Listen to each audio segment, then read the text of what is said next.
Hello everyone and welcome to my YouTube channel. This video is about flying cross country in the ASW-20B. It was a 203-mile flight. It was just an amazing experience and I'd like to share that with you on this show. So let's get ready to fly.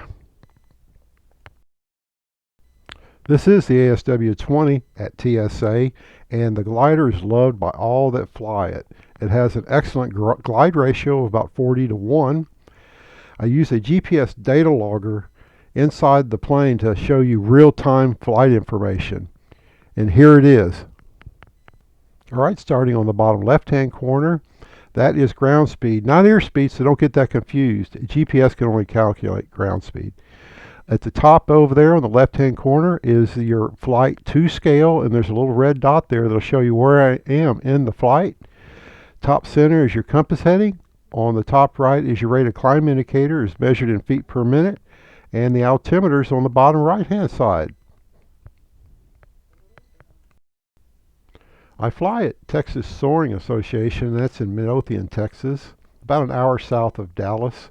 We have about 250 members, and it's all volunteer work. That's what keeps the club going. Anyway, here's the flight as shown on OLC. It's also called Online Contest. I started at TSA top right side and traveled westerly over to Stephenville. From Stephenville, I went south to Hamilton, Texas. From there, I had to follow the clouds. I couldn't go directly back to TSA, so I had to follow the clouds over to Cleburne.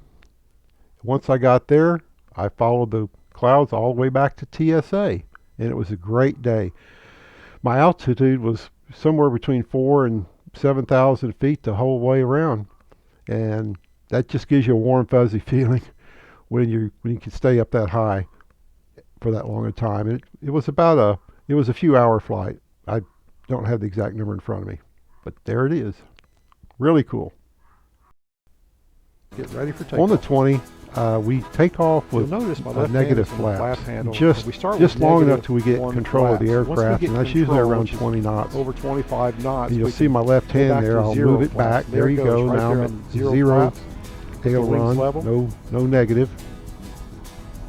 Pull off you just the ground, need to be very focused right on takeoff. No distractions whatsoever. You got to be careful with this glider because it does have a CG tow hook, and you could easily pull up the nose high enough to probably bring that plane's nose down into the ground even. So you got to be careful about that in these type of aircraft.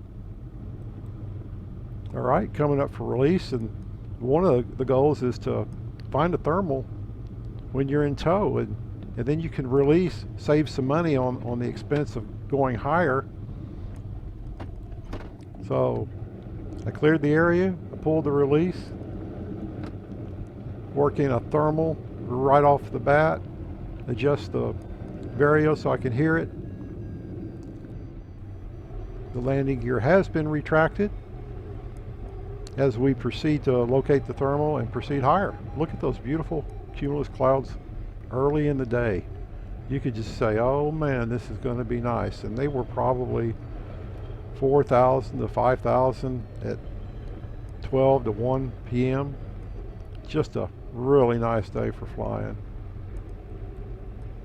Looks like I've gained some nice altitude here over 5,000. So at this point, we're going to start working our way over to Stephenville. And for those viewers that are not really familiar with gliders, we love cumulus clouds because they tell us where the lift is compared to a day that has no clouds, or what we call a blue day. You can certainly fly faster average ground speed if you have cumulus clouds, because you can generally work toward these puffers and find some lift and keep going. Whereas on a blue day, you just kind of have to run into one, if you're lucky. Generally around TSA, flying east is better than flying to the west, but not always. But that's just kind of a general thought that we have when we're flying cross country.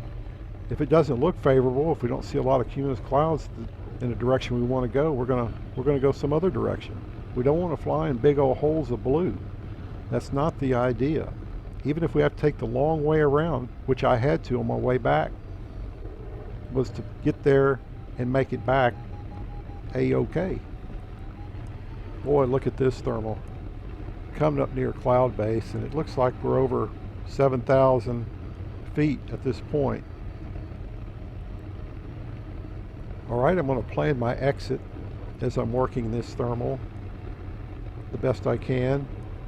We're going to put the nose down. We're going to adjust the flaps to -1 position, which will allow us to fly faster. And people say, well, why would negative ailerons do that? It's real simple. It just reduces the lift on the outboard of the wing. And I can cruise probably around 80 knots, close to 100 miles an hour in that configuration.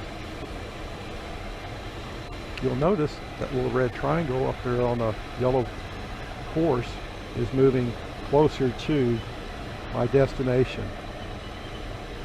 And when we fly east, one of the nice things is we got plenty of land out areas, private grass strips, asphalt strips, Cleburne Airport we could land at. There's another one called Pecan Plantation, landings, and then on out to Stephenville. And what's really nice, once you get up there to 6,000-7,000 feet, the temperature is lower and it just really feels good to the soul. If you notice the actual flight, you'll know I'm not flying in a straight line. I'm following these clouds, and look at this one right here. It's just absolutely perfect. It looks beautiful. Looks like there'd be a real nice thermal in it. I'd rather go that direction than to the right. There's no clouds over that way. So the day is developing real nice, and it will continue to improve for most of the day, and then maybe toward 6 o'clock it may die out, or maybe even a little earlier. But look at this cloud I'm coming up under. We're gonna, when we find the lift, we're gonna slow down in it. I want to put the flap lever in what's called thermaling flap. There it goes right there, and I'm going to climb into that. I'm not going to circle in it because I'm plenty high, but I'm definitely going to take advantage of that lift as I fly through it. So the basic objective is we fly slow in lift, speed up in sink, and speed up even faster in heavy sink. We actually put the nose down and try to get away from that down air as fast as possible. You don't want to fly in down air. All right, we're coming up to this next cloud. Looked like a really nice developed cumulus cloud, and I'm going, yeah, that looks like it's going to be real nice to come on through. Notice the triangles getting closer to Stephenville. Looks like I'm going to get into this thermal under this cloud, and again we're going to slow down in it. We're going to start to climb. Looks like I'm still not quite there yet. I'm plenty high at this time, so again there's no intention of circling in that lift. I'm just going to slow down in it, take advantage of the free ride up, and keep proceeding closer to Stephenville. So there I go. I'm slowing down in that lift. Nice ceilings, over 7,000 at this point. And it looks like I'm about halfway to Stephenville at this time. But again, I'm not going to circle in it. I'm just going to fly through it, slow down in it, and once I get out of the thermal, put the nose down, pick up speed, and get away from any sink as fast as possible. And you just do that over and over and over. Okay, it looks like I'm about 3/4 of the way to Stephenville, if you notice the red triangle.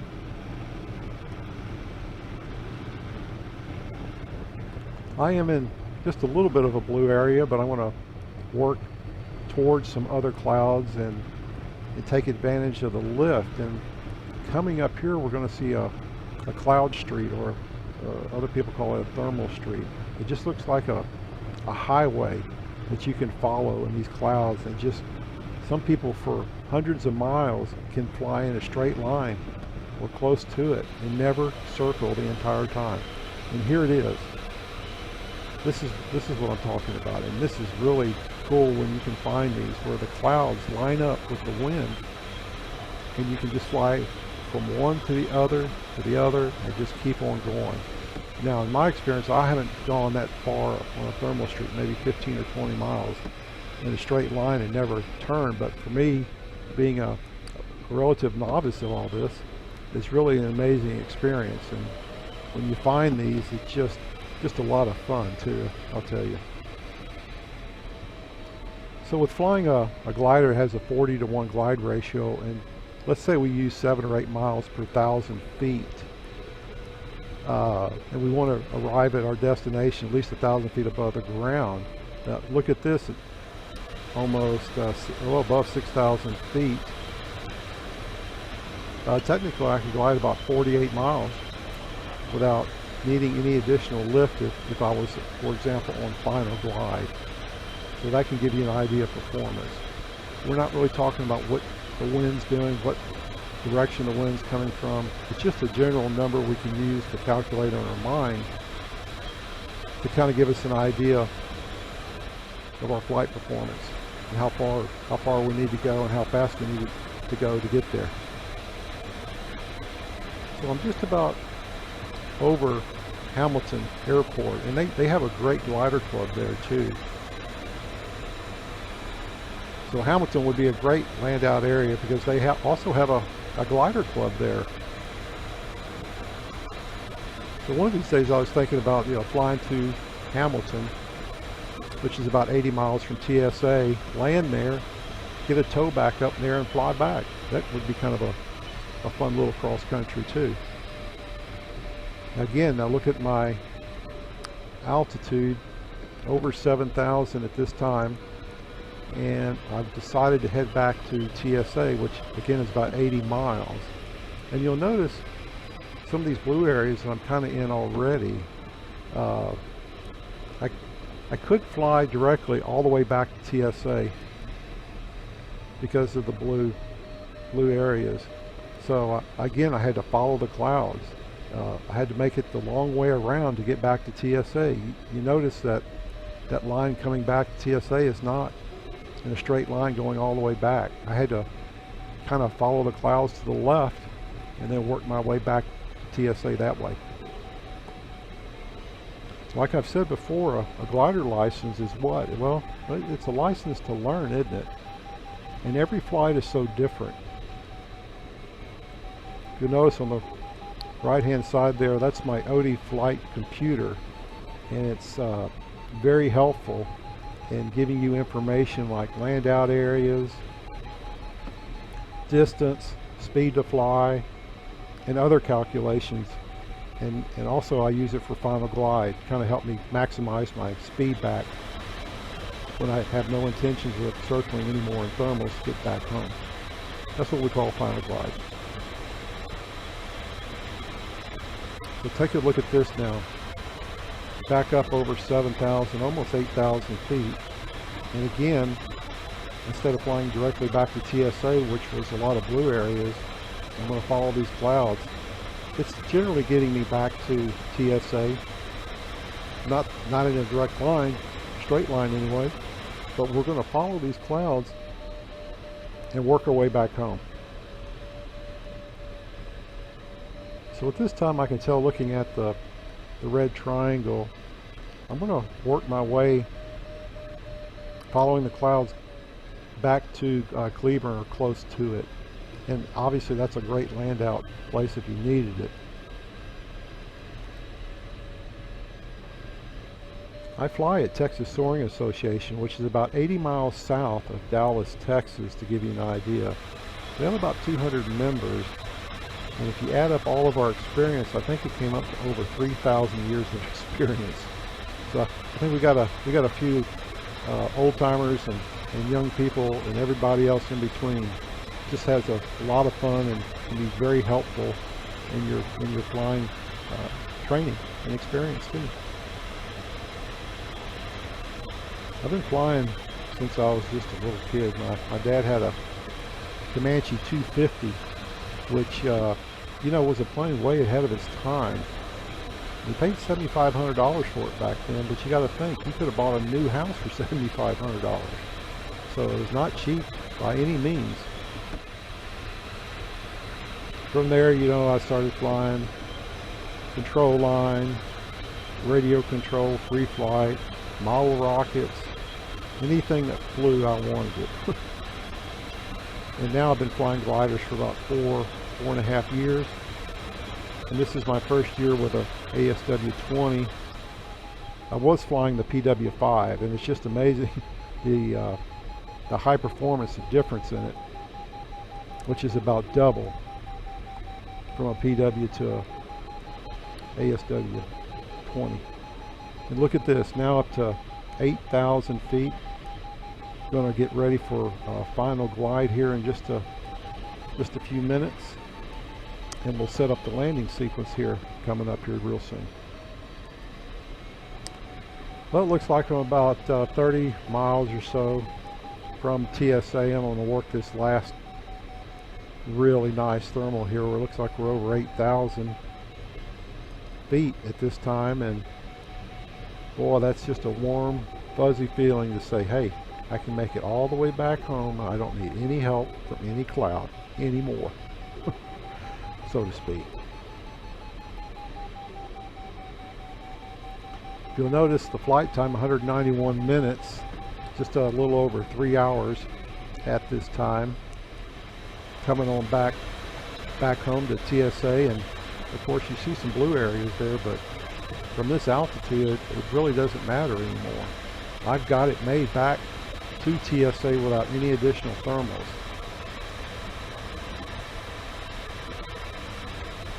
So if you have an opportunity, if you're ever in Dallas, come on down, drive down. It's about an hour drive from Dallas to Midlothian, Texas. And again, that was about 80 miles south of Dallas. At this time, I'm checking my OD2 flight computer, and it's giving me a green light. I definitely have sufficient height energy to make it back to TSA without any additional help from a cloud or a thermal. Here's the landing sequence. Coming up will be the landing sequence flying the ASW-20. And I flew about 4 hours today, and look at those beautiful cumulus clouds. It was about 5:30 when I landed. I located this aircraft in Houston, Texas. One of the great things about this glider, the gel coat had been removed and professionally refinished using polyurethane. I used a built-in GPS data logger and added it to this video to show you the real-time flight information. So on the bottom left-hand side, that is ground speed, not airspeed. GPS can only calculate ground speed. I have the flat set for landing, and then I'm going to break the spoilers at about 30% to get a nice constant descent rate. We got to bleed off all this excess energy that we have.